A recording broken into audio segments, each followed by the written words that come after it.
ಯಾರಪ್ಪ ಲವರಾ? ಸುಮ್ನೆ ಇರ್ತೀಯ ನೀನು? ಅದು ನಮ್ಮೂರಲ್ಲಿ ನಮ್ಮ ಸೋದರತ ಇದ್ದಾರೆ ಅಂತ ಹೇಳ್ತಾ ಇದ್ನಲ್ಲ, ಅವ್ರು ಯಾಕೋ ಫೋನ್ ಮಾಡ್ತಾ ಇದಾರೆ. ನೀನ್ ಊಟ ಮಾಡ್ತಾ ಇರೋ, ನಾನು ಫೋನ್ ಮಾತಾಡ್ಬಿಟ್ಟು ಬರ್ತೀನಿ. ಸರಿ, ಹೋಗು.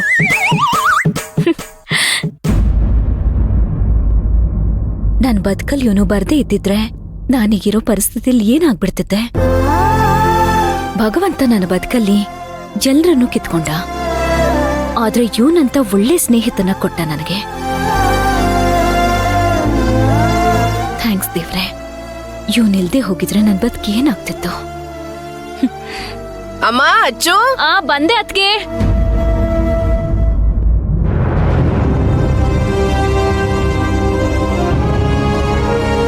ಹೇಳಿ ಅತ್ತೆ. ಚಿನ್ನು, ಅದೇ ಸ್ವಲ್ಪ ದುಡ್ಡು ಬೇಕು ಅಂತ ಕೇಳಿದ್ನಲ್ಲೋ. ಅದಾ ಅತ್ತೆ, ಏನಂದ್ರೆ ನನಗೆ ಈ ತಿಂಗಳು ಸಂಬಳ ಇನ್ನೂ ಕೊಟ್ಟಿಲ್ಲ. ಇನ್ನೊಂದ್ 2-3 ದಿನ ನಿಮ್ಮ ಅಕೌಂಟಿಗೆ ನಾನು ಕಳ್ಸಿಕೊಡ್ತೀನಿ. ಹಾಗೆ ಅತ್ತೆ, ನೀವ್ ಹೇಳಿದ್ದೆಲ್ಲ ನನಗೆ ನೆನಪಿದೆ. ನೀವೇನು ಚಿಂತೆ ಮಾಡೋದಕ್ಕೆ ಹೋಗ್ಬೇಡಿ. ಮಾಧವಿ ನನಗೆ ಅತ್ತೆ ಮಗಳು ಅನ್ನೋದಕ್ಕಿಂತ ಹೆಚ್ಚಾಗಿ ಅವಳು ಒಂದು ಹೆಣ್ಣು. ಅವಳಿಗೆ ಒಂದು ಅವಶ್ಯಕತೆ ಇದೆ ಅಂದ್ರೆ ನಾವದಕ್ಕೆ ದುಡ್ಡಿನ ಮುಖ ನೋಡ್ತಾ ಸುಮ್ಮನೆ ಕೂರೋದಕ್ಕಾಗಲ್ಲ. ನಾನು ಹೇಗಾದ್ರೂ ಮಾಡಿ ಕಳ್ಸಿಕೊಡ್ತೀನಿ. ನೀವೇನು ಚಿಂತೆ ಮಾಡೋದಕ್ಕೆ ಹೋಗ್ಬೇಡಿ. ಚಿನ್ನು, ದುಡ್ಡು ಕೊಡೋದು ದೊಡ್ಡದಲ್ಲ.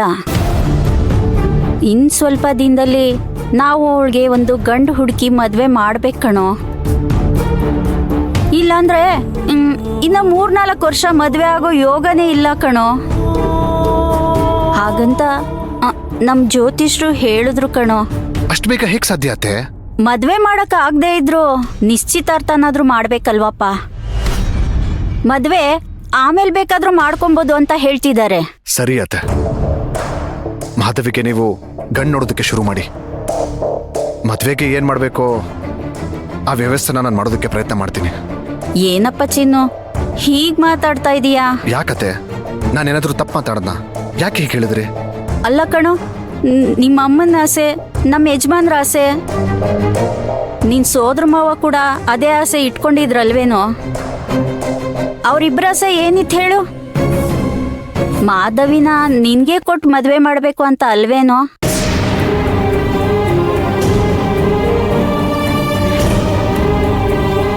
ಅತ್ತೆ, ಈಗಾಗಲೇ ಈ ವಿಷಯದ ಬಗ್ಗೆ ನಾನು ನಿಮ್ಮ ಹತ್ರ ತುಂಬಾ ಸಲ ಮಾತಾಡಿದ್ದೀನಿ. ನೀವು ಮತ್ತೆ ಮತ್ತೆ ಅದನ್ನೇ ಕೇಳಿದ್ರೆ ನನಗೆ ತುಂಬಾ ಕಷ್ಟ ಆಗುತ್ತೆ ಅತ್ತೆ. ನೋಡಿ, ಮಾಧವಿ ಅಂತಲ್ಲ, ನನಗೆ ಯಾರನ್ನೂ ಮದುವೆ ಆಗೋ ಆಸೆ ಇಲ್ಲ, ಮನ್ಸೂ ಇಲ್ಲ. ಈ ವಿಷಯನ ಇಲ್ಲಿಗೆ ಬಿಟ್ಬಿಡಿ. ಹಾಗಲ್ಲ ಚಿನ್ನು, ನಿನ್ಗೆ ಈಗ ಗೊತ್ತಾಗೋದಿಲ್ಲ. ವಯಸ್ಸಾದ್ಮೇಲೆ ಯಾರಾದ್ರೂ ಜೊತೆಗಿರ್ಬೇಕಲ್ವೇನೋ? ಎಷ್ಟು ದಿನ ಅಂತ ನೀನು ಹೀಗೆ ಇರ್ತೀಯ? ನಿನ್ಗೇನಾದ್ರೂ ಮದ್ವೆ ಆಗಿದ್ದಿದ್ರೆ ನಾನು ಈ ಮಾತು ಹೇಳ್ತಿದ್ನಾ? ನೀನೇ ಯೋಚನೆ ಮಾಡಪ್ಪ. ಅತ್ತೆ, ಆ ವಿಷಯನ ನಾನು ನೋಡ್ಕೋತೀನಿ. ನೀವು ಮತ್ತೆ ಮತ್ತೆ ಈ ವಿಷಯನ ತೆಗೆದು ನನಗೆ ಧರ್ಮಸಂಕಟದಲ್ಲಿ ಸಿಕ್ಕಾಕ್ಸ್ಬೇಡಿ. ನೋಡಿ, ನಾನೊಂದು 2-3 ದಿನದಲ್ಲಿ ದುಡ್ಡನ್ನ ಅರೇಂಜ್ ಮಾಡಿ ಕಳಿಸ್ತೀನಿ, ಆಯ್ತಾ? ಸರಿ, ನಾನು ಮತ್ತೆ ಮಾಡ್ತೀನಿ. ನಿಮ್ಮ ಆರೋಗ್ಯ ಹುಷಾರು. ಚಿನ್ನು, ಚಿನ್ನು, ಅಯ್ಯೋ, ಫೋನ್ ಇಟ್ಟೇ ಬಿಟ್ನಲ್ಲ ಇವನು.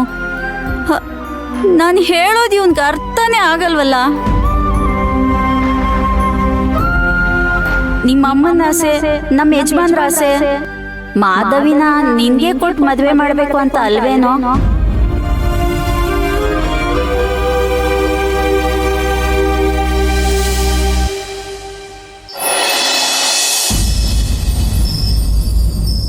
ಏನ್ ಹೇಳಿದ್ರು ಒಂದಿಷ್ಟು ಇಮೋಷನಲ್ ಆಗದೆ ಹೇಗಿದ್ದಾಳೋ ಹಾಗೆ ಇದ್ದಾಳಲ್ಲ. ನಿಜವಾಗ್ಲೂ ಇವಳು ಅರ್ಚನಾನಾ? ಇಲ್ಲ ನಾನೇನೆ ಸುಮ್ಮನೆ ಏನೇನೋ ಹೋಗಿ ಕ್ರಾಸ್ ಕ್ವೆಶ್ಚನ್ ಮಾಡ್ಬಿಟ್ನಾ? ಎಸ್, ಈ ಐಡಿಯಾ ಯೂಸ್ ಮಾಡಿದ್ರೆ ನನಗೇನ್ ಬೇಕೋ ಅದನ್ನ ನಾನು ಪಡ್ಕೋಬಹುದು.